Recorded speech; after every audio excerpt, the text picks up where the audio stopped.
शास्त्री मोक्षमार्ग प्रकाशित ग्रंथ से ત્રીજા અધિકારો પર સ્વાધ્યાય ચાલી રહ્યો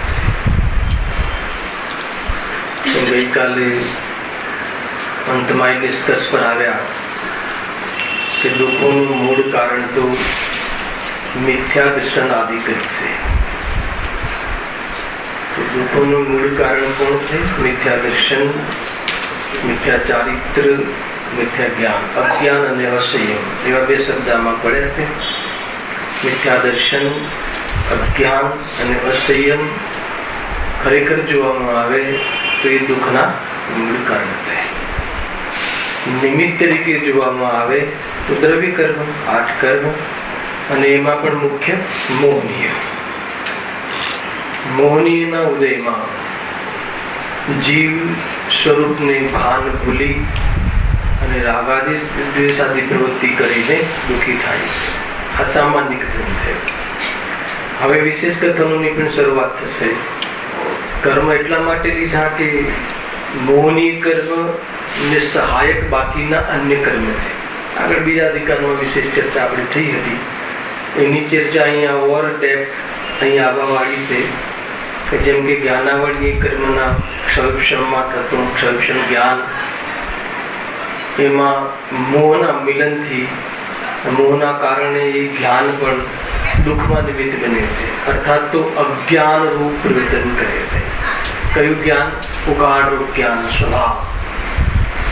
જ્ઞાનાવરણી દર્શનાવરણી કર્મના ક્ષયક્ષમના નિમિત્તથી જીવની પર્યાયમાં થતું દર્શન જ્ઞાનનો ઉગાડ યદ્યપિ એ સ્વભાવ છે, પરંતુ દર્શન મોહના નિમિત્તથી, દર્શન મોહના નિમિત્તથી, મોહનીય કર્મના નિમિત્તથી જીવનું એ જ્ઞાન ક્યાં પરિવર્તન કરે છે? અજ્ઞાન રૂપ પરિવર્તન કરે છે અને જીવ એમાં દુઃખી થાય છે. મૂળ વાત તો દુઃખી થાય. જ્ઞાનથી દુઃખી થાય છે કે મોહથી દુઃખી થાય છે? પરંતુ એ જ્ઞાનને પણ દુઃખી થવાના કારણમાં લગાવી દીધું, એટલે એ જ્ઞાન પણ દુઃખનું કારણ, એને અજ્ઞાન કહે. જે જ્ઞાન દુઃખનું કારણ બને, જે જ્ઞાન દુઃખના કારણનો પક્ષ લે, એ જ્ઞાન નથી, એ અજ્ઞાન છે. એની ચર્ચા આપણે કરી હતી. છેલ્લી લીટી છે ને એનું મેં આ ભાવાભાષણ કર્યું. એ પ્રમાણે મિથ્યાદર્શન આદિ છે તે સર્વ દુઃખોનું મૂળ કારણ છે. એ કેવી રીતે તે અહીં કરીએ છીએ. ફરીથી એનું વિશ્લેષણ બહુ સુંદર રીતે કરે છે. એક એક કર્મને ઊભું કરશે અને એક એક કર્મના ફલમાં, મોહનીય કર્મના ઉદયમાં જીવ કેવી રીતે એ તરફનું લક્ષ્ય કરે છે અને કેવી જાતિનું એટીટ્યુડ કરે છે અને એને લઈને જીવ નિરંતર દુઃખી રહે છે, એની સિદ્ધિ કરશે. જોડે એ જે ખોટા ઉપાયો કરે છે દુઃખ મટાડવાના, એ ઉપાયો તારા જૂઠા છે અને સાચો ઉપાય શું છે એનું પણ સાથે સાથે થોડુંક નિરૂપણ આ અધિકારમાં આપવામાં આવ્યું છે. જો મૂળ મિથ્યાત્વનું સ્વરૂપ પેજ નંબર 48 ઉપરથી પ્રારંભ કરીએ છીએ. મિથ્યા દર્શન આદિથી જીવને સ્વપરનો વિવેક થઈ શકતો નથી. મૂળભૂત સ્વપરનો વિવેક થઈ શકતો નથી. સ્વપરનું ભેદ વિજ્ઞાન અર્થાત ભિન્નતા ન વાસે તો રાગ નહીં મૂટે. સ્વપરની ભિન્નતા ભાસે તો નિયમથી રાગ મટાડવાનું સિદ્ધાંત છે. નવમાધિકારમાં રાગ મટાડવાનું સિદ્ધાંત છે કે નહીં? સ્વપરના વિભાગ પર આટલું કેમ જોર આપવામાં આવે છે કે સ્વપરનો વિભાગ પડે તો ત્યાં રાગ મટાડવાનું શ્રદ્ધાન થાય છે. એ અહીંયા એ બી એની ગંધ પણ આમાં છે. કેવી રીતે કે માની લો કે આપણે કોઈ કહે કે ત્યાં આમ થયું, ત્યાં આમ થયું, ક્યાં આમ થયું, કે ત્યાં પડોશમાં આમ થયું, ત્યાં બહુ તકલીફ છે. તો કહે ક્યાં? પડોશમાં. પડોશમાં એટલે શું? પરમાં. પરમાં એમ થયું ને, તો પરમાં એમ થયું તો તારું દુઃખ કરવાનું કોઈ પ્રયોજન નથી. ખ્યાલ આવે ને? તરત જ તો ત્યાં રાગ આદિ મટાડવાનું નહીં, ન કરવાનું. અરે પરમાં થયું છે ને, આપણે કહીએ પણ ને છોકરાઓને, ત્યાં આમ થયું છે, અમેરિકામાં આમ થયું, તારા ઘરે તો નથી થયું ને, બહારમાં થયું છે ને, તો શું કામ આટલો વિકલ્પ કરે? એટલે રાગાદિ ન કરવાનું સિદ્ધાંત સ્વપરના વિભાગથી થાય છે. અને સ્વપરનો વિભાગનો વિવેક નથી. ખ્યાલ આવે કે નહીં? એનું નામ છે મિથ્યા દર્શન. હવે કેવી ભૂલ કરે છે? સ્વપરની ભિન્નતા ન ખ્યાલમાં હોવાના કારણે, એની ભિન્નતા ન વાસ્તી હોવાના કારણે, સ્વપરના ભિન્નતાનો સિદ્ધાંત ન હોવાના કારણે જો સ્વપરનો વિવેક થઈ શકતો નથી. તો શું કરે છે? અવિવેકી કોણ છે અહીંયા? ખ્યાલ આવે કે નહીં? જોરદાર છે આ. મંદિરમાં ન આવે એને અવિવેકી ચરણાયુગ કહે છે. મંદિરમાં આવી અને એકત્વ કરી લે તો દ્રવ્યાનુયોગ એને અવિવેકી કહે છે. ખ્યાલ આવે કે નહીં? ગજબનું છે. મંદિરમાં ન આવે, દેવદર્શન આદિ જીવનમાં ન હોય, સ્વાધ્યાય આદિ જીવનમાં ના હોય તો ચરણાયુગ કહે છે. કેવો અવિવેકી છે કે જેના માધ્યમથી, જેના દ્વારા, જેનાથી સમજીને સુપ્રાપ્ત કરવાની પદ્ધતિ છે ત્યાં જોવા નથી મળતું એમ. બરાબર. પછી શું કહે છે? મંદિરમાં આવીને ભગવાન મને તારશે એમ પાકું કરે તો કહે છે કે દ્રવ્યાનુયોગ એને અવિવેકી કહે. કેવું મતલબ કે સ્વરૂપ છે? આજે તો બહુ સરસ ચર્ચા આવી ને, બે નઈની ચર્ચા હતી, ખુલીને વાત કરી રહ્યા હતા ગુરુદેવશ્રી. બહુ સુંદર ચર્ચા હતી. એક કહે કે બંને નિશ્ચય વ્યવહાર બંને હોવા જોઈએ, બંનેને ન માને તો મિથ્યા દૃષ્ટિ. એક કહે કે એકને માને તો મિથ્યા દૃષ્ટિ. તો કે આ બધી પંડિતાઈ છે, ગદર છે. પછી એમ કહ્યું હતું, ભાઈ આ તો પંડિતાઈનો માર્ગ નથી, આ તો વાસ્તવમાં આરાધનાનો માર્ગ છે. માર્ગ એક છે. અને મારો એક પ્રશ્ન છે તમને, એના પછીનો પ્રશ્ન. ગુરુદેવ એટલે સુધી તો હિન્ટ આપી દીધી, ખરેખર માર્ગ એક જ છે, પણ એનું નિરૂપણ બે રીતે છે. બરાબર છે? કેટલી વાર કહ્યું હતું પ્રવચનમાં? છેલ્લી 10 મિનિટની વાત કરું છું. 3 વાર કહ્યું. માર્ગ એક જ છે, મોક્ષ માર્ગ એક જ છે, સમ્યક દર્શન એક જ છે. સમ્યક દર્શનના બે ભેદ નથી, પરંતુ એનું નિરૂપણ બે રીતે છે. તો મારો પ્રશ્ન એ છે, જયારે વસ્તુ એક જ છે તો નિરૂપણ બે શું કામ? પ્રશ્ન ખ્યાલ આવે ને ભાઈ? ખેર આ સિલેબસ અહીંયાનો નથી, પણ મને વખતે વિકલ્પ આવે એટલે જરા કહું છું. રાજભાઈ હતા પ્રવચન આટલે સુધી ગુરુદેવ કહ્યું હતું ને, તો મને એ વખતે પ્રશ્ન થયો. ગુરુદેવ શ્રી વખતે આપણે કહે પૂછે તેમને કે હે ગુરુદેવ શ્રી, જયારે માર્ગ એક જ છે તો બધું નિરૂપણ બે રીતે શું કામ કરો છો? તો એક જ રીતે કરો ને. શું જવાબ છે? કઈ રીતે નો જવાબ તો આવી જાય. ગુરુદેવના પ્રવચનો અનંત વાર આવી, અનેક વાર આવી ગયો. હે પ્રશ્ન બરાબર છે? પ્રશ્ન શું નીતિનભાઈ? બતાવો પ્રશ્ન, બતાવો. હે સાનું પણ મોક્ષ માર્ગ એક જ છે, સમ્યક દર્શન એક જ છે. સમ્યક દર્શન બે રીતના નથી હોતા. ખ્યાલ આવે? સમ્યક દર્શન એક જ છે. સમ્યક દર્શન કહો, મોક્ષ માર્ગ કહો, પણ એનું નિરૂપણ બે રીતે કરવામાં આવ્યું છે. તો જયારે વસ્તુ એક જ છે, મોક્ષ માર્ગ એક જ છે, તો બે રીતે નિરૂપણ શું કામ કર્યું? હે સ્યાદવાદ તો શૈલી છે. સ્યાદવાદ થી તો બે રીતે નિરૂપણ કર્યું છે, પરંતુ એ કરવાની જરૂર શું છે? કોને કીધું જ્ઞાન?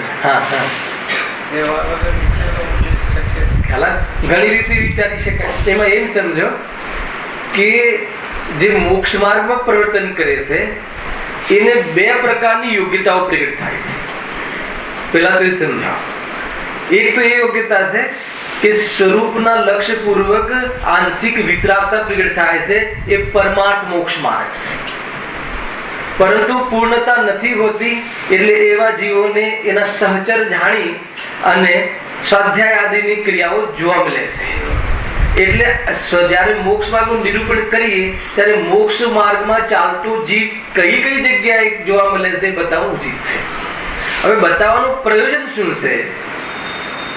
બતાવવાનું પ્રયોજન એ છે કે હજુ આટલી અશુદ્ધિ છે, આ ઘટતી જતી અશુદ્ધિ વધતી જતી શુદ્ધિ, એનું જ્ઞાન કરાવી અને અશુદ્ધિમાં માર્ગનો ભ્રમ ન થઈ જાય, એટલે એને વ્યવહાર મોક્ષ માર્ગ એટલે મોક્ષ સમ્યક વ્યવહાર સમ્યક દર્શન અર્થાત તો નિશ્ચય સમ્યક દર્શનની સાથે આવી જાતિના આવી ક્વોલિટીનો રાગ રહી શકે છે. ખ્યાલ આવ્યો કે નહીં? એ રીતે સાથે ચાલે છે, એનું જ્ઞાન કરાવવા માટે એ રીતે કહ્યું. અને બહુ સરસ સરસ ચર્ચા કરી હતી આજે. અંતમાં તો એ કહ્યું કે ભૂમિકા અનુસાર રાગ એને એનાથી નીચો રાગ હોય તો બી એને નિશ્ચય નથી, અને એનાથી વિશેષ રાગ હોય તો પણ નિશ્ચય નથી. એને ભૂમિકાને યોગ્ય રાગ હોય ખરો, એનું જ્ઞાન કરવું જરૂરી છે, પરંતુ એ માર્ગ નથી, એ માર્ગમાં થવા વાળી એક પ્રક્રિયા છે. ઘણી ઘણી અપેક્ષાઓ છે, તમે બધા જે કહીએ પણ કોઈની કોઈ રીતે અપેક્ષાઓ લાગુ પડે છે, પરંતુ ખ્યાલમાં હોવો જોઈએ માર્ગ એક જ છે. માર્ગ વિતરાગ માર્ગ જ છે મોક્ષ માટે તો, પરંતુ માર્ગમાં હોય ત્યારે એની સાથે સહચર રૂપ આવા ભાવો હોય છે, એનાથી બચી શકતો નથી, પરંતુ એમાં એને પ્રવૃત્ત થવું નથી, એ વાત બાકી છે. એ રીતે ખેર અહીંયા શું વાત છે? મિથ્યા દર્શનના સ્વરૂપમાં મિથ્યા દર્શન આદિકથી જીવને સ્વપનનો વિવેક થઈ શકતો નથી. કેવી રીતે નથી થઈ શકતો? મિથ્યા દર્શન ક્યાં છે એ પકડવાનું છે. આપણે કાલે આ વાતને છેડી હતી. પોતે એક આત્મા તથા અનંત પૂતગલ પરમાણુમય શરીર. કેવો સંબંધ છે અહીંયા? એક આત્મા એક છે, અને શરીરમાં પૂતગલ પરમાણુ કેટલા છે? અનંત. એની સાથે જે સંબંધ છે આ શરીર, એમાં અસંખ્યાત સંખ્યાત પરમાણુ નહીં, અનંત પરમાણુ. અનંત પરમાણુઓનું આ સ્કંદ અને એક આત્મા, એને અહીંયા કહ્યું એ શરીર એક આત્મા તથા અનંત પૂતગલ પરમાણુમય શરીર, એના સંયોગ રૂપ મનુષ્ય આદિક પર્યાય નિત્ય છે. આને શું કહ્યું? દ્રવ્ય છે, ગુણ છે કે પર્યાય છે? કહ્યું આ મનુષ્યની પર્યાય. અસમાન જાતિએ કઈ પર્યાય? દ્રવ્ય પર્યાય, દ્રવ્યોની પર્યાય. એને આપણે પદાર્થ પણ કહીએ છીએ, બરાબર છે? હવે એ લાઈનમાં નથી જવું આપણે ત્રાણુની ગાથામાં પદાર્થ કેવી રીતે ને મૂળ આપણે અહીંયા મિથ્યા તો શોધવું છે. એ બતાવો અહીંયા સુધી કે એક આત્મા અને અનંત પૂતગલ પરમાણુમય અનંત પૂતગલ પરમાણુ રૂપ શરીર, એના સંયોગ રૂપ મનુષ્યની પર્યાય, એ મિથ્યાત્વ છે કે સમ્યક્ત્વ છે?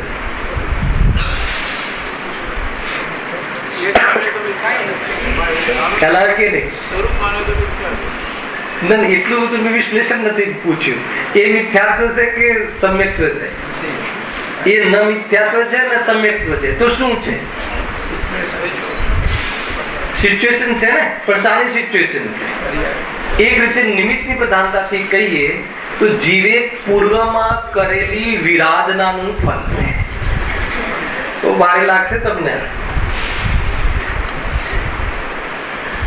સમોશરણ है ना, वांधो नहीं, चर्चा करिए ने.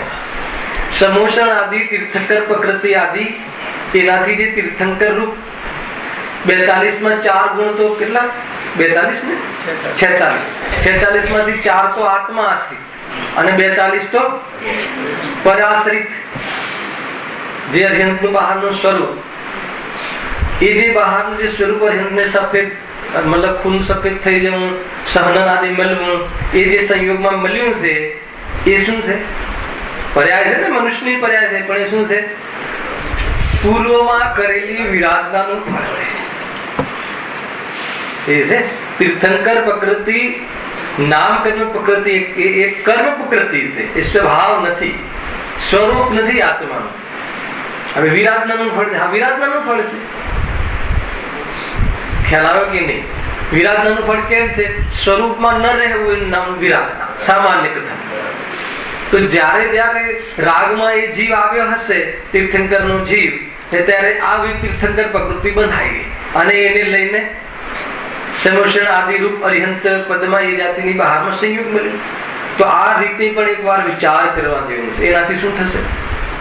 આ રીતે વિચાર કરવાથી શું થશે? અથવા આ રીતે વિચાર કરીને શું કરવાનું છે? આ રીતે વિચાર કરીને એ બહારના સંયોગ આદિ પરથી લક્ષ્ય હટાવવાનું છે. કામ એક, સ્વરૂપનું લક્ષ્ય અને પરનું લક્ષ્ય છોડવું. કામ એક, ચાહે નિરૂપણ કોઈ બી એંગલથી કરવામાં આવે. આ ધ્યાનમાં રાખો.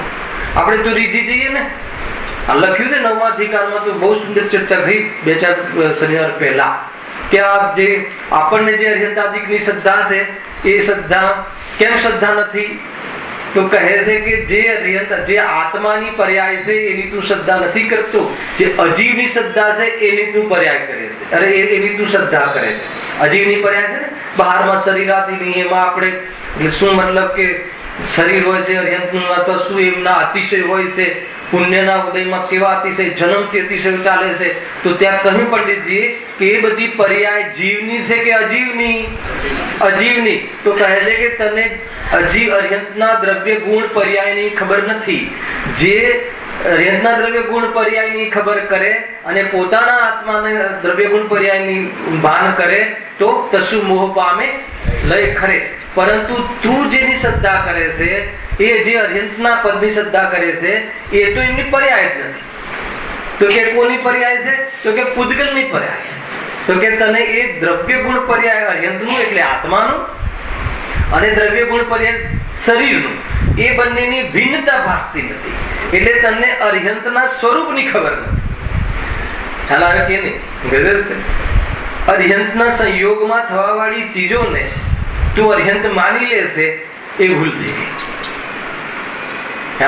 અને જે અર્હંતની શ્રદ્ધા કરવી છે એ તો ફિલિંગમાં આવે છે, એ તો આંખેથી દેખાતું જ નથી.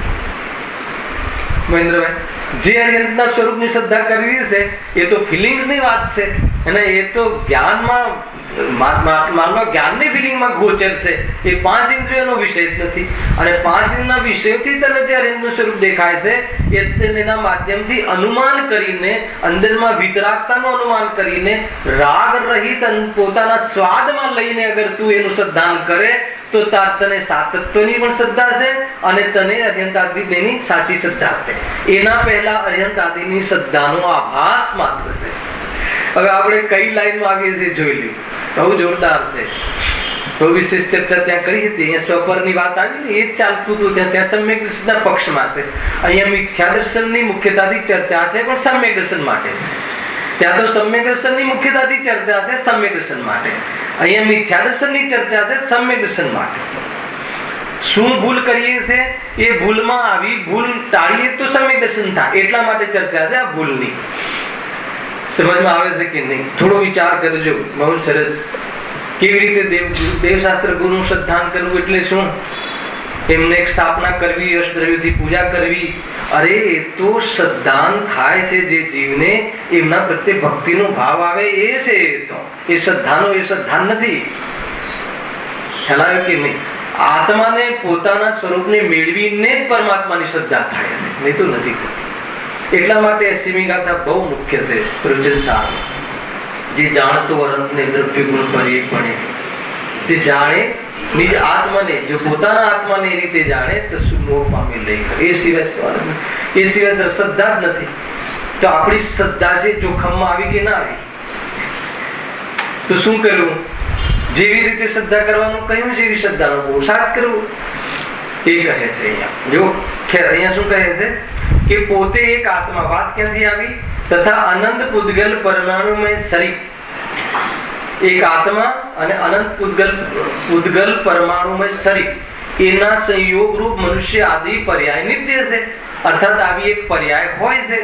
નર નારકાદી બધી લઈ લેવી, એ મનુષ્યની મુખ્યતાથી ચર્ચા છે. આપણને સીધી ભૂલ બતાવી છે ને, તો ત્યાં સુધી તો કોઈ ભૂલ નથી. તો આ શું છે? ભૂલનું ફળ છે. ક્યારે એવું લાગ્યું કે આ ભૂલનું ફળ છે? ખ્યાલ આવે છે કે નહીં? સંયોગમાં કરોડ રૂપિયા મળવું એ શું છે? ભૂલનું ફળ છે. અને કરોડ રૂપિયા જતા રહેવું એ ભૂલનું ફળ છે. ગજેન્દ્રજી, અને કરોડ રૂપિયા પ્રત્યે રાગ તૂટી જવો એ ખ્યાલ આવે કે નહીં? એ શાનું ફળ છે? ખ્યાલ આવે? એ સમ્યક જ્ઞાન નું ફળ છે. તો શાનું ફળ હોય? રાગ શાનાથી તૂટે?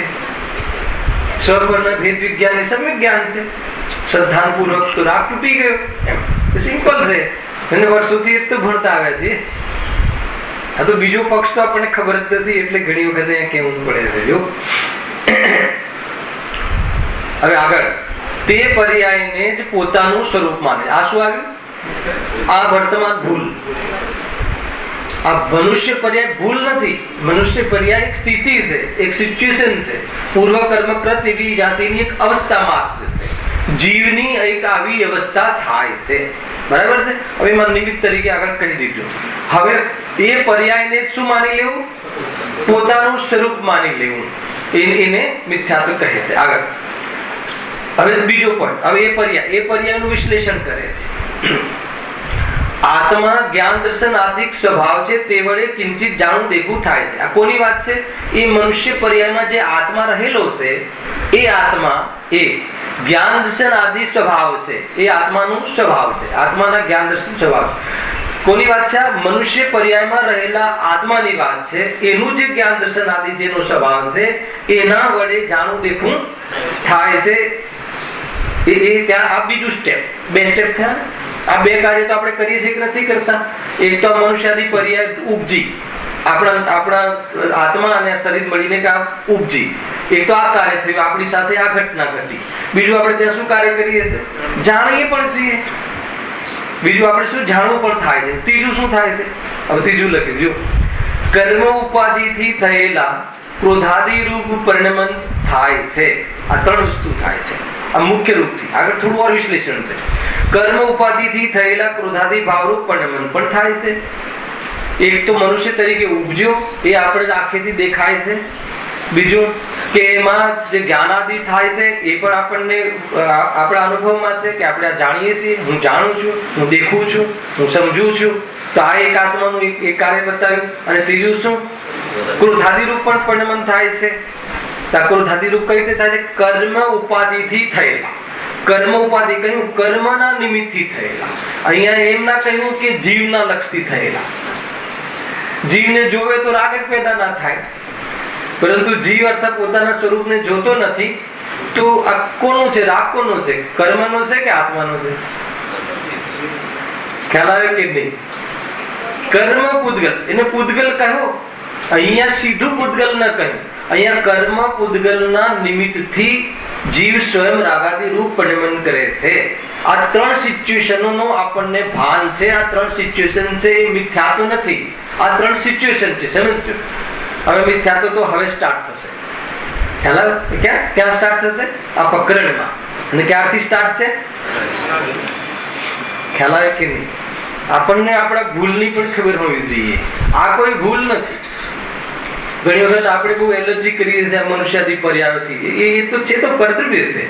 એની સાથે જે લિંક કરે છે ને, ત્યાં ભૂલ સ્ટાર્ટ થાય છે, ત્યાં સંસાર સ્ટાર્ટ થાય છે. આ ત્રણ વસ્તુ કહી. કર્મ પૂદગલ, કર્મ ઉપાધિથી થયેલા ક્રોધાદી રૂપ. કર્મથી થયા, નિમિત્ત પ્રધાન કથન છે.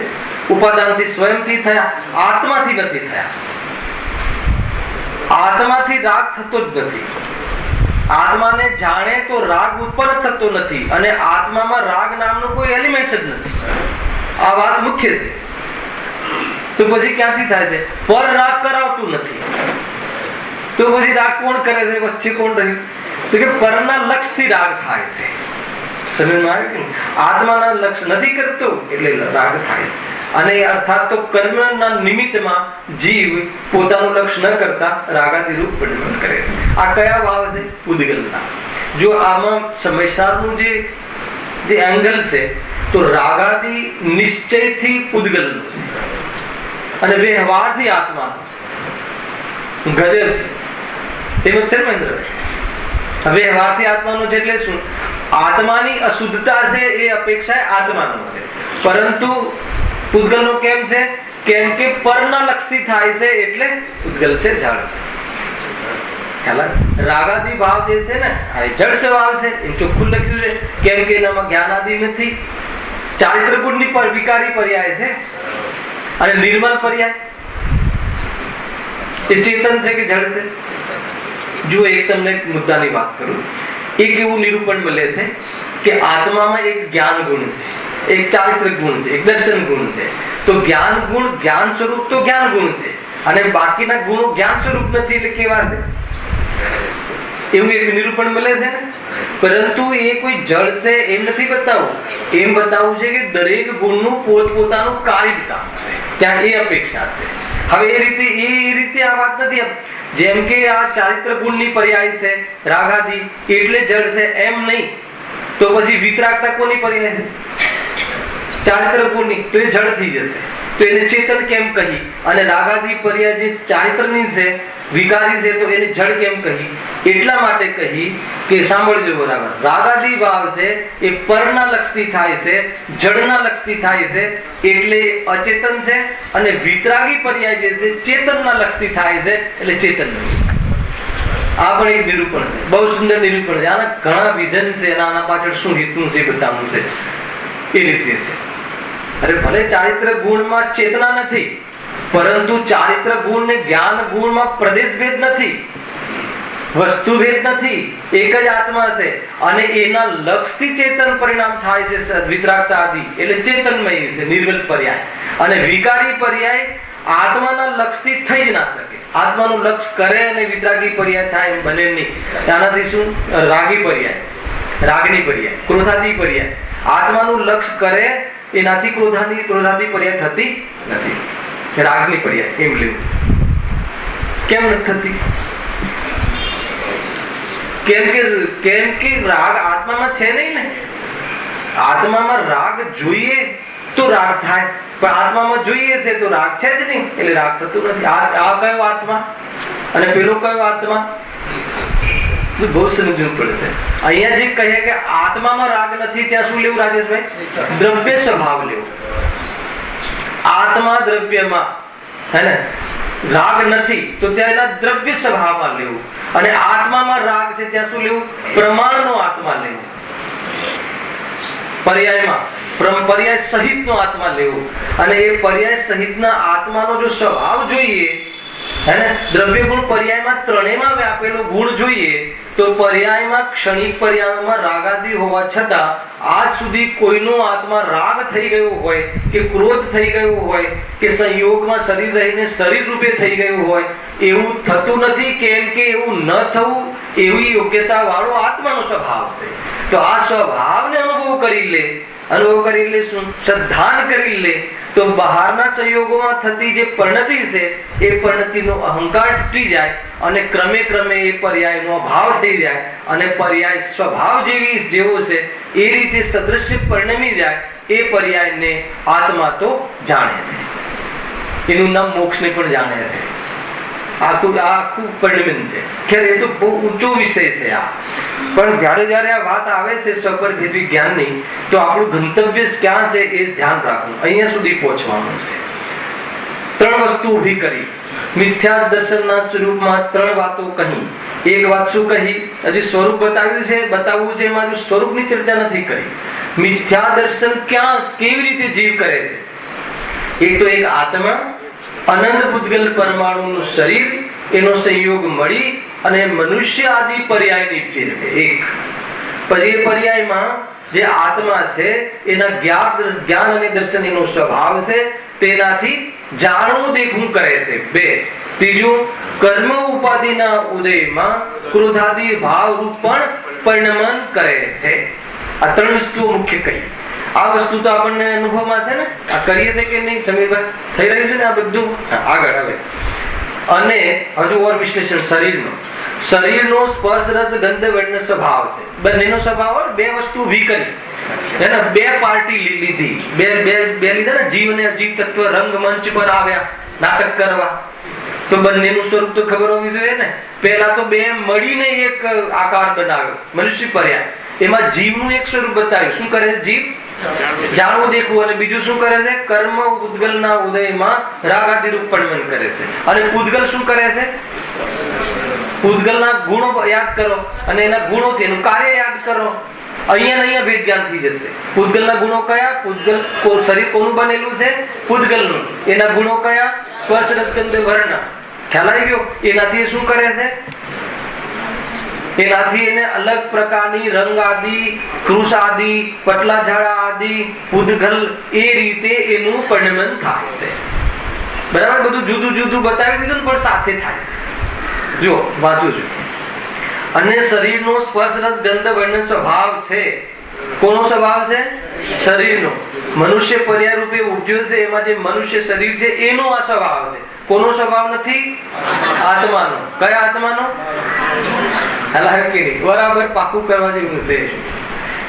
સ્વભાવ છે તે પ્રગટ છે. પ્રગટ છે નો શું? તે પરિણમનમાં છે. બહુ ઊંચી વાત છે જીશભાઈ. આ પ્રગટે એટલે એ રીતે પરિણમે છે. એનો અર્થ ખ્યાલ આવ્યો કે હું મેન્ટેન કરું છું એ ભૂલી જા, અહંકાર ભૂલી જા.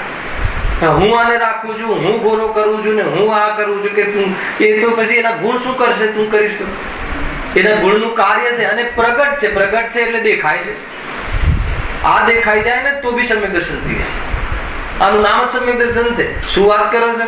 અજીવને દેખવાનું નામ સમ્યક દર્શન છે. હા, અચ્છા, સાત તત્વની શ્રદ્ધાનું નામ સમ્યક દર્શન કહ્યું ને, તો અજીવની શ્રદ્ધાનું નામ સમ્યક દર્શન નથી કહ્યું? એમાં આવ્યું કે નહીં? અલગથી અજીવની શ્રદ્ધા કહું તો તમને એમ થાય કે આ ભાઈ શું કહેવા માંગે. અને પછી આમ વ્યાખ્યા બોલું ને, સાત તત્વની શ્રદ્ધાનું નામ નિશ્ચય સમ્યક દર્શન સમયસારમાં કહ્યું છે. હજુ પ્રમાણ તો કયા સાત તત્વ? એમાં અજીવ આવ્યું કે ના આવ્યું? તો અજીવનું શ્રદ્ધાન કરવું ને શું કરવું? એ હું નથી, એટલું શ્રદ્ધાન કરવાનું. આપણે બી શ્રદ્ધાન કરેલું છે. કેવું કર્યું છે? એ જ હું છું, એ જ હું મોટો કરું છું, એને જ હું રાખું છું, એની જ હું રક્ષા કરું છું, હું એને જ કરું છું, હું એને જ બનાવું છું. એટલું નહીં, આગળ એનાથી મને આનંદ મળે છે.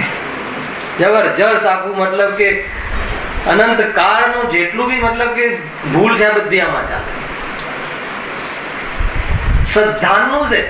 શરીરનું કાળું ગોરું થવું એ મિથ્યાત્વ નથી. હવે આ મિથ્યાત્વ ત્યાં સ્ટાર્ટ થાય છે. જો અહીંયા કેટલી સુધી આવે? અને શરીરનો સ્પર્શ રસ ગંધ વર્ણ સ્વભાવ છે તે પ્રગટ છે. બહુ સુંદર પ્રગટ છે એમ કહીને આપણને નિર્ભર કરી દીધા. છોકરાઓ હવે એમનું કામ કરવામાં સક્ષમ છે. એનાથી શું ફીલ થાય છે મુકુંદભાઈ? એનાથી શું ફિલિંગ થાય? નિર્વાહ. બસ. અને આપણે એમાં થોડું હવે છોકરાઓ હવે આ શું કહે છે? અનાદિ કાળથી બધા દ્રવ્યો પોતાનું કાર્ય કરવા સક્ષમ છે અને અનંત કાળ સુધી પોતાનું કાર્ય કરવા સક્ષમ છે. નહીં તો કોઈને એમ થાય કે ભાઈ ચલો અનાદિથી હતા, આજે બી સક્ષમ છે, પાછા કાલે નહીં રહે તો એટલે થોડું કરવા દો તો કેવું હોય? પૂરી વાત આવે.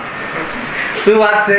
અનાદિથી બધા દ્રવ્યો પોતાનું કાર્ય કરવા સક્ષમ હતા, આજે સક્ષમ છે, અનંત કાળ સુધી રહેશે. બોલો હવે. હા, હવે સાચું. હા, તો આનંદ કરવો. જે કરી શકતા નહોતા એ કરી રહ્યા હતા, એને છોડી દે. એ ભાવને, એ ભ્રાંતિને, તો શું થઈ જશે? પોતાનું કાર્ય તો આનંદ છે. આત્મા તો આનંદનો બનેલો છે. આત્માને તો આનંદ જ હોય. એને અમે આત્મા કહીએ છીએ કે જે આનંદમાં રહે. એ આનંદમાં રહે ન રહે અનાત્માથી. હલાવે કે નહીં? ગજબ છે. આખું સ્વરૂપ ખ્યાલમાં આવે છે. બહુ સુંદર સટીક છે. સિમ્પલ વાત છે. આ બહુ આપણે હવે ઘણી વખત પેલી સૂક્ષ્મ ચર્ચાઓ લઈએ છીએ ને, એ ચર્ચા અત્યારે અહીંયા બહુ જ સાદી સાદી ભાષામાં આવી રહી છે. બહુ સુંદર ચર્ચા છે. સ્પર્શ રસ ગંધ વર્ણ પ્રગટ જ છે. નિર્વાહ થઈ ગયા ને પણ ક્યારે? ખાલી જાણવા માત્રથી કે શ્રદ્ધાન માત્ર? શ્રદ્ધાન પૂર્વક જાણવાથી. એવો વિશ્વાસ આવવો જોઈએ. વગર વિશ્વાસે કાંઈ નથી થતું. ખરેખર આપણને આપણી શ્રદ્ધાનું ફલ છે. આપણને આપણી શ્રદ્ધાના આધાર ઉપર આનંદ આવે છે. લોકમાં પણ નિર્ભયથી થઈએ છીએ ને આપણે, આપણી શ્રદ્ધાના આધારે થઈએ છીએ, પર પદાર્થના પરિણામના આધારે નહીં. ખ્યાલ આવ્યો કે નહીં? પર પરિણામના આધારે જો થતા હોઈએ તો જીવ તો લોકમાં પણ સુખી દુઃખી થતું જોવા ના મળે. ખ્યાલ આવ્યો? માની લો કે કોઈ ભાગીદાર, કોઈ મિત્ર ચોર હોય, પરંતુ આપણી શ્રદ્ધામાં એ ચોર ના હોય, તો આપણને નિર્ભયતાનું ફળ મળ્યા રાખે. ભલે એ ચોર હોય, એ તો તમને ખબર જ ના હોય કે જબરજસ્ત ચોરી કરતો હોય, માની લો કોઈ વ્યક્તિ, પરંતુ તમારી શ્રદ્ધા શું હોય કે નહીં, મારો ભાઈ કે મારો પાર્ટનર કે મારો મિત્ર કેવો છે, સજ્જન છે, ચોર હોય જ ના શકે, એવી જે તમારી શ્રદ્ધા છે, એવી શ્રદ્ધાને તમે ભોગવો છો અને શ્રદ્ધાનું ફળ છે, ખ્યાલ આવે? પરંતુ તમે જે શ્રદ્ધા કરી છે એ તમારી મનોગત કલ્પના આધારે કરી છે, એટલે એ શ્રદ્ધા તૂટવાના પૂરા ચાન્સીસ. પરંતુ વસ્તુ જેવી જેવી શ્રદ્ધા જે દિવસે કરી દો કે કોઈ કોઈની વસ્તુ લઈ જ શકતો નથી, કે કોઈ ચોર કે કોઈ સાવકાર જેવો કોઈ છે જ નહીં, એ તો રાગીઓના આપેલા નામ છે. અગર એવી પાકી શ્રદ્ધા હોય તો તમારી આંખની સામે તમારું શરીર કોઈ ચોરી જાય, તમારી આંખની સામે તમારા શરીરમાં રહેલું ધન ચોરી જાય તો પણ દુઃખ નહીં થાય, કેમ કે કોઈ લઈ શકતું નથી. એ શ્રદ્ધા ત્યાં પાકી શ્રદ્ધા કામ આવે. શ્રદ્ધા તમારા અનુસાર નહીં, વસ્તુ સ્વરૂપના અનુસાર તમારી શ્રદ્ધા હોવી જોઈએ. શ્રદ્ધા તમારી હોવી જોઈએ, પણ કેવી હોવી જોઈએ? વસ્તુ સ્વરૂપના અનુસાર. કેમ કે વસ્તુ સ્વરૂપના અનુસાર ભગવાન સર્વજ્ઞ બધા પદાર્થોને જોયા છે અને એ પ્રમાણે કહ્યા છે. આ જોરદાર પ્રોજેક્ટ છે, તમે જોઈ લેજો. લોકમાં પણ આપણને જે શાંતિ થાય છે ને એ આપણી કલ્પનાના આધારે થાય. આખો લેખ આવવા વાળો છે એનું જોરદાર. આગળ નેક્સ્ટ રવિવારે આવશે કદાચ. સમયમાં આવે છે કે નહીં? વાત એ છે. વાત શાની ચાલે છે? મિથ્યા દર્શનની. અહીંયા શું કહે છે કે સંયોગમાં જે શરીર છે એને એ પણ એ કોઈ નઠારું નથી, નકામું નથી. નકામું એટલે કામનું છે એ અર્થમાં નહીં. નકામું એટલે કાર્ય વગરનું નથી. કયો ગુણ છે એનામાં? સામાન્ય ગુણમાં વસ્તુત્વ નામનું ગુણ, કે જે શક્તિના કારણે દરેક દ્રવ્યની પોતાની પ્રયોજનભૂત ક્રિયા હોય જ. પ્રયોજનભૂત ક્રિયા સમજી લેજો, એ વસ્તુત્વ શક્તિ. તો એનું કાર્ય કરી રહ્યું છે. કયું કાર્ય છે એનું? શરીર આખું લઈએ તો પૂદગલ, જોડાવું છૂટું થવું, અને પૂદગલના પરમાણુ તરીકે લઈએ, એક પરમાણુ તરીકે લઈએ તો સ્પર્શ રસ ગંધ વર્ણ, તો એની શું કાર્ય થઈ રહ્યું છે? કાર્ય થઈ રહ્યું છે. જો આગળ લખ્યું પ્રગટ છે તથા સ્થૂલ કૃષાદિ સ્પર્શાદિ પલટવા રૂપ અનેક અવસ્થાઓ થાય છે. કોના જીવમાં થયું આ કાર્ય? શરીરનું પોતાનું. કયું કાર્ય લખ્યું છે આનંદભાઈ? સ્થૂલ કૃષાદિ. સ્થૂલ કૃષાદિ એટલે મોટાપો. સ્થૂલ એટલે મોટાપો, કૃષાદિ એટલે શરીરનું ઘટવું. ખ્યાલ? વધવું ઘટવું એ બધું કોનું કાર્ય છે? આત્માનું. નહીં, આત્મા આસન કરે, આત્મા કસરત કરે એટલે થાય. તો કસરત કોણ કરે છે? આત્મા કરે છે, શરીર કરે છે, કે બંને કરે છે? કોણ કરે છે? બહુ બધું નિર્ણય કરવો બહુ જરૂરી છે. ખ્યાલ આવે કે નહીં? માર્ગ મોક્ષનો છે, સામાન્ય માર્ગ નથી. આવી જશે બધી જ વાતો. જો અને આગળ શું લખ્યું? સ્પર્શાદિક પલટવા રૂપ. પલટવા રૂપ લખ્યું. સ્પર્શાદિક જે એમાં કઠણ નરમ આદિ જે પણ, પછી સ્પર્શમાં રસ લો તો જે પણ એનો સ્વાદ હોય એ પ્રમાણે, એનો રંગ હોય, પછી એનો સુગંધ હોય, જેવી સ્મેલ જેવી આવતી હોય એ બધું એ પ્રમાણેનું. પલટવારૂપ. પલટવારૂપ શબ્દ નાખ્યો છે. પલટવારૂપ એટલે નિરંતર નવું નવું થવારૂપ. ભિન્ન ભિન્ન થવારૂપ, નવું નવું પલટવારૂપ, બદલવારૂપ. આમાં બહુ મોટો મેસેજ છે. બદલવારૂપ કાર્ય કોણ કરી રહ્યું છે? અચ્છા, જે વાળ કાળા હતા એના સફેદ થવાનું કાર્ય કોણ કરી રહ્યું છે? સ્વયં એ શરીરના પરમાણુ. બરાબર છે? તો હવે આપણે સફેદના કાળા કરવા માટે કોની જરૂર છે?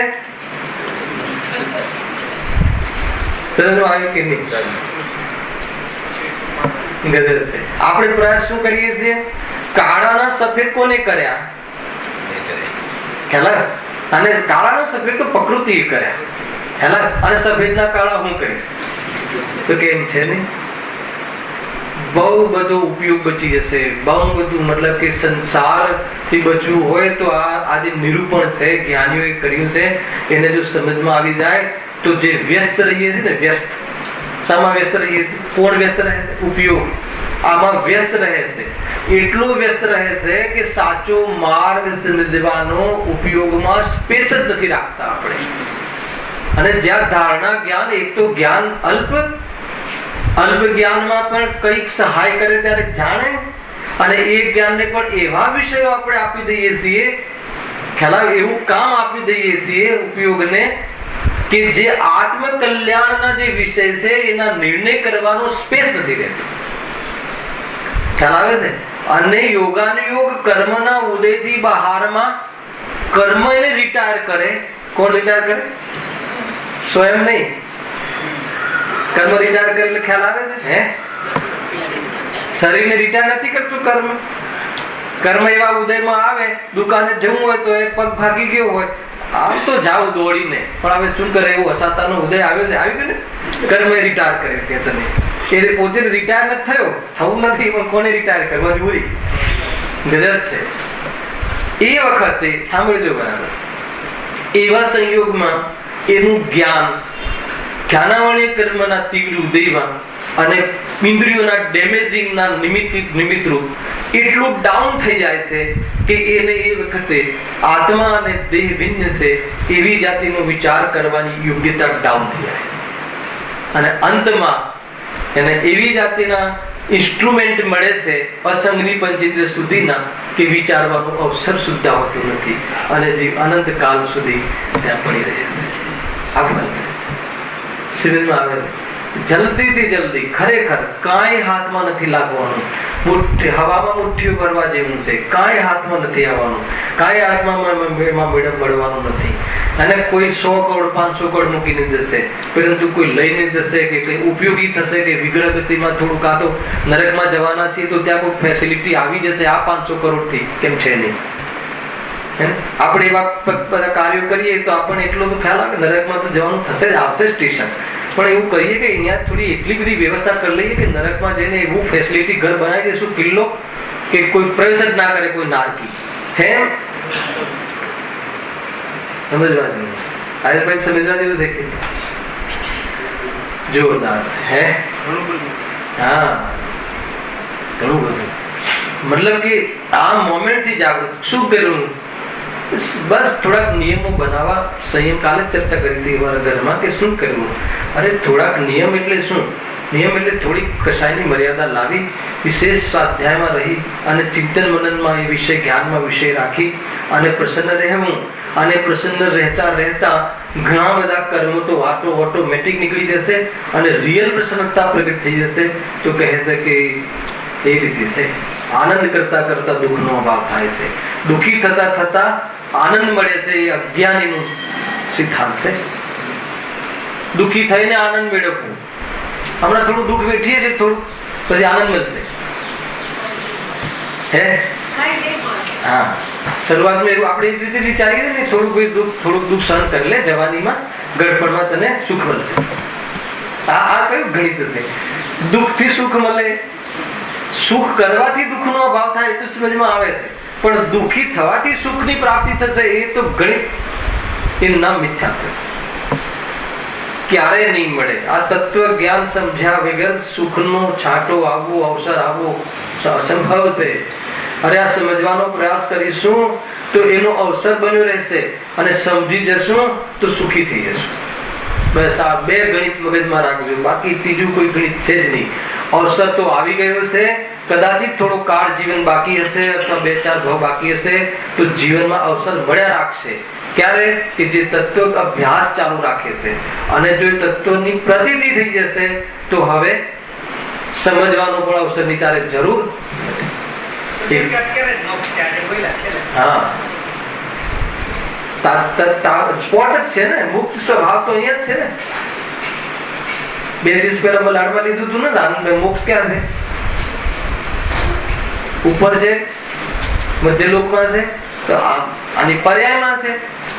તો એની પર્યાયમાં ફિલિંગ થાય છે, એ ફિલિંગ કરવા માટેનો સ્વભાવ ક્યાં છે? એ સ્વયં છે. તો બોલો મોક્ષ ક્યાં છે? બહુ મતલબ કે નિહાલ કરી દીધા જ્ઞાનીઓએ. અનંત ઉપકાર ગુરુદેવ શ્રી નિહાલ કરી દીધા કે તું જ્યાં ઉભો છે ત્યાંથી તું, અરે સુખ માટે ક્યાંય જવાનું નથી, અને અંદરમાં જવાનું છે એવી કથન માત્ર છે, અંદર જ છે, બહાર ગયો જ નથી. એ તો બહાર ગયો છે એવું તને ભાતું છે, એટલે ભાષા એમ છે કે અંદર જા. ભાઈ ખ્યાલ આવે કે નહીં? બાકી એમ છે નહીં. ક્યાં ગયો આત્મા? એના દ્રવ્ય ગુણ પર્યાયની બહાર કોઈ દ્રવ્ય હોય તો બતાવો. દ્રવ્ય ચિત્રકાલ ભાવના ચતુષ્ટયની બહાર દ્રવ્યનો એક અંશ હોય તો બતાવો. જ્યાં સ્વરૂપ જ નથી, ભ્રાંતિ હતી, તૂટી ગઈ, સ્વરૂપમાં જ છે. તો શું કરવું? દરેક કાર્ય થઈ રહ્યું છે અને આનંદ પ્રયોજન છે, તો આનંદ કરવો કથન છે. વાસ્તવમાં આ રીતે નિર્ભાર રહે એનું નામ આનંદ છે. એ રીતે આનંદમાં કોઈ બીજી કોઈ વસ્તુ હશે નિર્ભાર. અત્યારે ભાર લઈએ છે ખોટો નાહકનો, પર પદાર્થોની કમિટમેન્ટનો, એ મોહ છે, દુઃખ છે. શું વાત આવી? ચોથું સ્ટેપ શું હતું? શરીરનું. શું કરે છે? એનામાં જે સ્પર્શ રસ ગંધાદી ગુણો છે એ પ્રગટ છે, વ્યક્ત છે, કાર્ય કરી રહ્યા છે. એવું ક્યારે ના બને કે ગુણોનું કાર્ય થંભી જાય, અથવા તમારે એના ગુણોના કાર્ય માટે આત્માના વિચારોની, આત્માના રાગની, આત્માના જ્ઞાનની, આત્માના ચતુરાઈની રાહ જોવી પડે.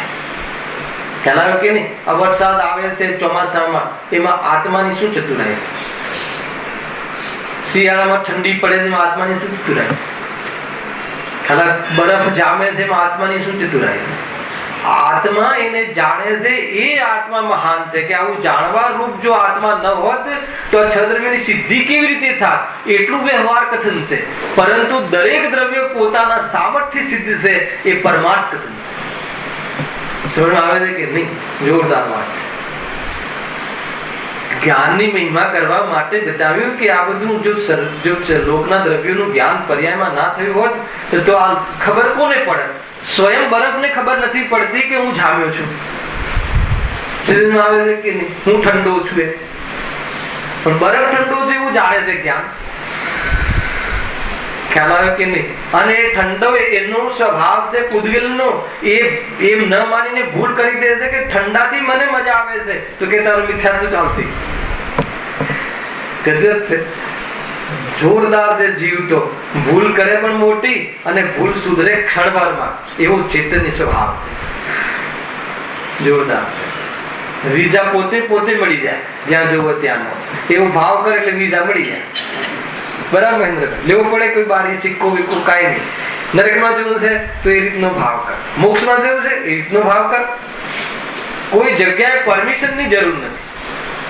એટલો સ્વાધીન છે જીવ. મારે સ્વાધીનતાના દર્શન કરાવવા છે. ખ્યાલ આવે કે નહીં? બહુ જોરદાર વાત છે. જો શું આવ્યું?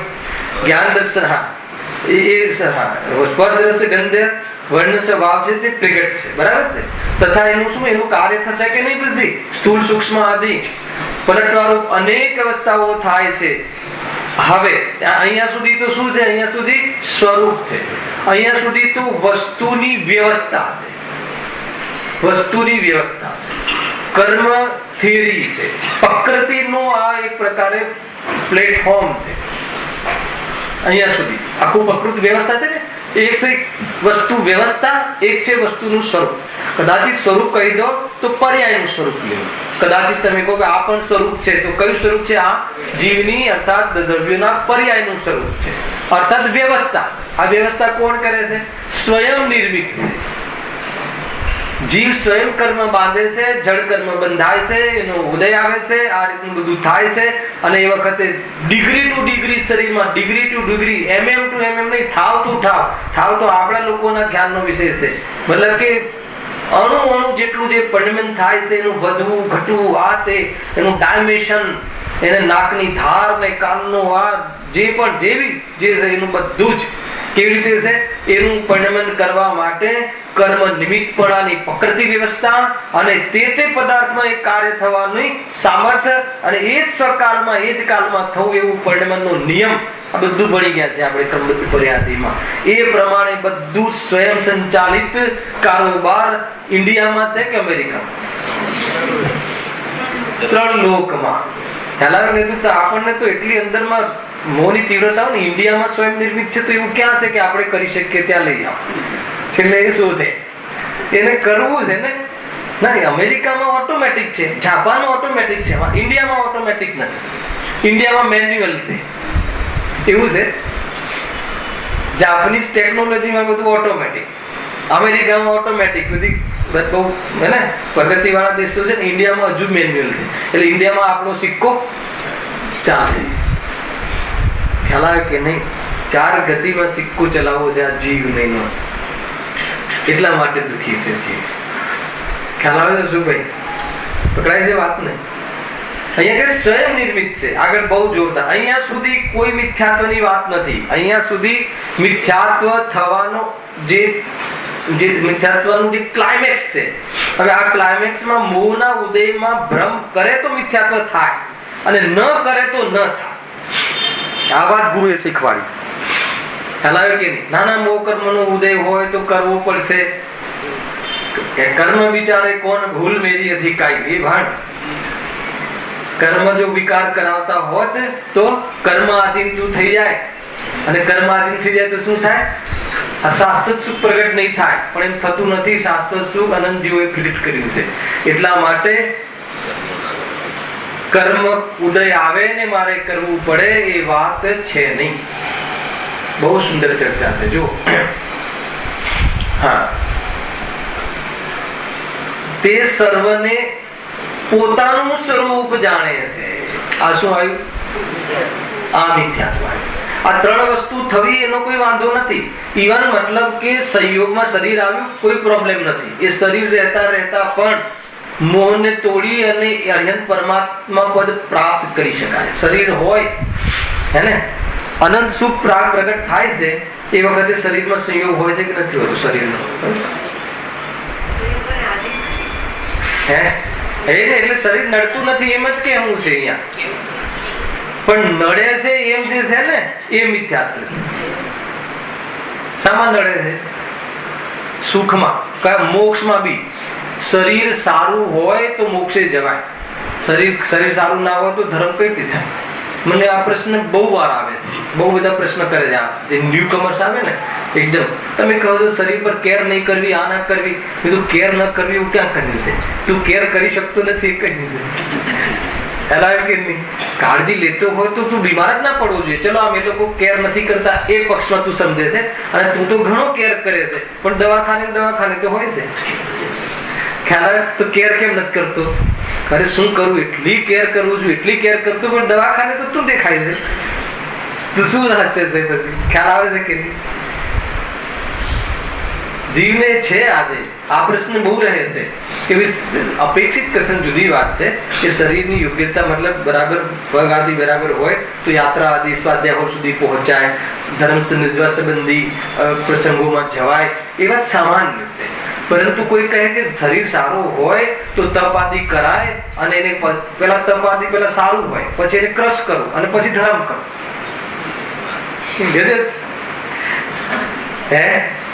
જબરદસ્ત મિથ્યાત્વ ચાલે છે.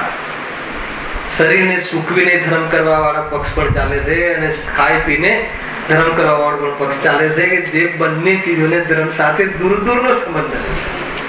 અરે શરીર હું નથી એનું નામ ધર્મ છે, અને તું બધા જ ધર્મ તું શરીર સાથે રિલેટ કરે છે, એનું નામ મિથ્યાત્વ. સમજમાં આવે છે કે નહીં? કોઈ કહે હું ભૂખ્યો રહીને ધર્મ કરું, કોઈ કહે કે નહીં હું ખાઈને ધર્મ કરું, તો કહે છે કે બે ખોટા છે. હા, સ્વરૂપમાં રહે અને ભોજનનો ભાવ છૂટી જાય એ પ્રક્રિયા એક છે, પરંતુ કે હું જબરજસ્તી ન ખાઉં અને કોઈ કહે કે નહીં આત્મા ક્યાં ખાય છે, એટલે ન ખાવાની ખાવા ન ખાવાના બે શબ્દ નથી બોલતો. શું શબ્દ બોલે છે ખબર? આત્મા ખાઈ શકતો નથી તો જ્યાં ન ખાવાની રામાયણમાં શું કામ પડ્યું? તું એમ બોલ ને, જયારે આત્મા ખાઈ શકતો નથી તો ખાવાની અને ન ખાવાની રામાયણમાં શું કામ પડ્યું? એમ કેમ નથી બોલતું? પેલા એને ન ખાવાનું રામાયણ લાગે છે અને ખાવાનું ધર્મ લાગે. કોઈ ઠેકાણા નહીં.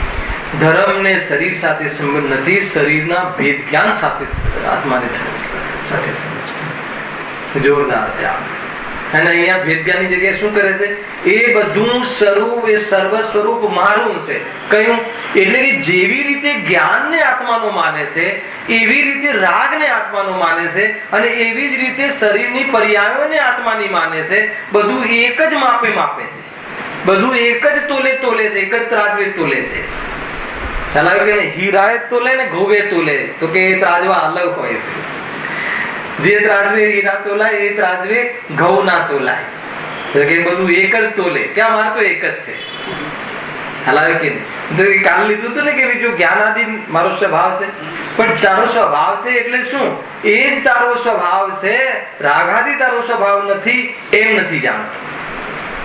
ખ્યાલ આવે? અને જાણવાને પણ જે એનો સ્વભાવ માને છે ને, એ ત્રિકાલી સ્વભાવને થોડી માને છે સ્વભાવ. એને એક ક્ષણિક જ્ઞાનને પોતાનો સ્વભાવ માને છે, એ લક્ષણ જેટલો પોતાને માને છે, એટલે એ બી તો ખોટું છે. જાણવાનો સ્વભાવ છે એટલે જો હું જાણું છું ને, જો હું આ જાણું, તમારા કરતા વધારે જાણું, હે ને, મતલબ મારી પાસે તો જાણવાની એટલી બધી ફેસિલિટીઓ છે. તો કહે છે કે તું કેવલ જ્ઞાન શક્તિને જાણે છે? તો કે નથી જાણતો. તો કે તું જાણવાના સ્વભાવને પણ નથી જાણતો. સમજમાં આવે છે? આ મતલબ કે જાણવાનો સ્ત્રોત, આ જાણવાનું ક્યાંથી આવે છે એ તું જાણે છે કે નથી જાણતો? તો કે તું જાણવા વાળો છે એ તને કેવી રીતે અનુભવમાં આવશે? તું તો આનાથી હું જાણું છું એવી પરાધીનતાને અનુભવ કરીશ, જાણવા વાળાને અનુભવ નહીં કરીશ. સમજમાં આવે? પકડમાં વાત બરાબર. વિષય ખુલી રહ્યો છે હવે, અને આપણો વિષય સમય સમાપ્ત થઈ રહ્યો છે. નેક્સ્ટ વીકમાં ફરીથી ભૂમિકા બનાવો. શું કરે એટલે શું? એટલે કીધું કે ભૂમિકા ન બનાવવી પડે એ રીતે અભ્યાસ રાખજો 5 દિવસ. ફેર શનિ રવિ આપણે ડાયરેક્ટ ચાલુ કરીશું. ખ્યાલ આવે કે નહીં? જે મારા નિમિત્તમાં શ્રોતા છે ને જયેશભાઈ, એ બહુ રાહત અનુભવ કરે છે. કેમ કે મને રિપીટેશન ની બહુ આદત છે કે આ ભાઈ બરાબર છે, આપણું કામ થાય છે. પ્રશ્ન પૂછે નહીં, પૂછે તો જવાબ આપી દે. કહે છે એમ નહીં સમજવું. ખરેખર સ્વયં મતલબ કે રાધીને ખાવાનો જે આનંદ છે ચલાયો એ રેડીમેડ ડીશમાં મજા નથી. તમે સમજો આ વાત. ખરેખર બહુ આનંદ આવશે. તમે પોતે અંદરમાં એનો સ્વાધ્યાય કરી એની સામે ચર્ચામાં બેસશો તો તમને તમારું જે ક્રિએશન થઈ રહ્યું છે કે બરાબર છે, આ બાજુનો પક્ષ, આ બાજુનો યથાર્થ જ્ઞાનનો મને નોલેજ થઈ રહ્યું હતું, એટલે તમારી જે જ્ઞાનની વિશુદ્ધિનો કોન્ફિડન્ટ આવશે. અને એ કોન્ફિડન્ટમાં તમારી જો શ્રદ્ધા જોડાઈ ગઈ, અને અહંકાર નહીં, કોન્ફિડન્ટ સત્ય છે આ, અરે આટલું સુંદર, આ શ્રદ્ધા, આવો હું એમ અંતરમુખ જે એનું અંદરનું પરિણામ વધતું જાય, બોલવામાં ન આવે, વિચારવામાં ન આવે, અહેસાસમાં આવે, તો કહે છે કે જીવ અંદરમાં પામવાની પાત્રતાને બનાવી રહ્યું છે, અને પામવાની નજીક સમ્યક સન્મુખ કહેવાય છે શાસ્ત્રીય ભાષામાં. એવી ચર્ચા છે. કુલ મળીને અહીંયા અંતમાં એ કહ્યું તે સર્વમાં ભેદ નહીં. છેલ્લે વાત આવી કે જ્ઞાન થાય એ સ્વભાવ છે, રાગ થાય એ વિભાવ છે, અને જ્ઞાન રાગમાં ભેદ ન કરવો એ મિથ્યાત્વ છે. શું કહ્યું? જ્ઞાન થાય એ સ્વભાવ છે, રાગ થાય વિભાવ છે, શરીર મળવું એ સંયોગ છે, એ બધું બરાબર છે. પણ ત્રણેયમાં ભેદ ન લાગવો, ત્રણે પોતાનું સ્વરૂપ લાગવું, ત્રણે વસ્તુ મારી છે એમ માનવી, એટલે એને શરીરમાં અને આત્મામાં ભેદ નથી જણાતો, એનું નામ મિથ્યાત્વ છે.